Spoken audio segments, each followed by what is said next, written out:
हरियाणा, जो एक समय कृषि समृद्धि और औद्योगिक प्रगति के लिए जाना जाता था, आज एक बेहद गंभीर सामाजिक समस्या से जूझ रहा है।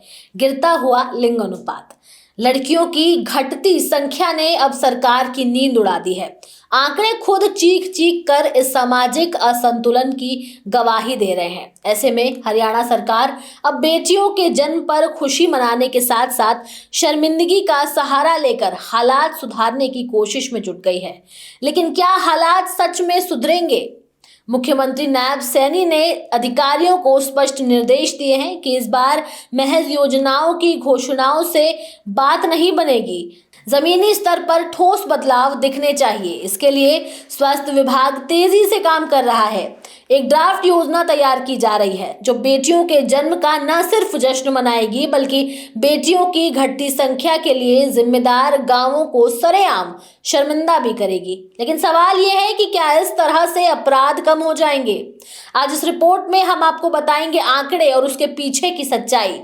साथ ही ये भी बताएंगे कि प्रदेश सरकार ने जो ये नई योजना निकाली है इसका भविष्य क्या होगा, ये धरातल पर कैसे काम करेगी। नमस्कार, आप देख रहे हैं न्यूज टाइम। मैं आपके साथ तनु चतुर्वेदी। चलिए इस खबर को विस्तार से समझते हैं।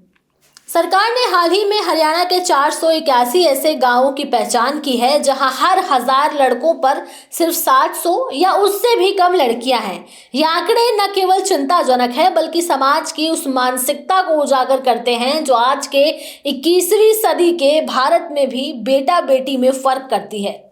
ये गांव अब सरकार के रडार पर है और अगर जल्द ही स्थिति में सुधार नहीं हुआ तो इनके नाम जिला मुख्यालय के नोटिस बोर्ड पर सार्वजनिक रूप से चिपकाए जाएंगे।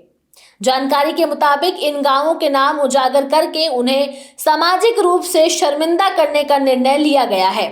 पंचायत स्तर पर बैठकों के जरिए इन आंकड़ों पर चर्चा कराई जाएगी और पूरे समुदाय को इसके प्रति संवेदनशील बनाया जाएगा। अब सवाल तो बनता है कि जिम्मेदार कौन होगा। दरअसल सरकार की नई नीति के तहत अब सिर्फ घोषणाओं से काम नहीं चलेगा बल्कि वरिष्ठ चिकित्सा अधिकारियों को सीधे तौर पर जिम्मेदार बनाया गया है। यदि किसी क्षेत्र में लिंग अनुपात में सुधार नहीं हुआ तो उस क्षेत्र के एसएमओ से जवाब मांगा जाएगा। हाल ही में सरकार ने गिरते लिंग अनुपात के लिए 8 एसएमओ को कारण बताओ नोटिस जारी किया है। उन्हें स्पष्ट किया गया है कि यदि गर्भधारण की निगरानी में कोताही बरती गई या फिर लिंग परीक्षण जैसी गैर कानूनी गतिविधियां रोकी नहीं गई तो कार्रवाई तय है।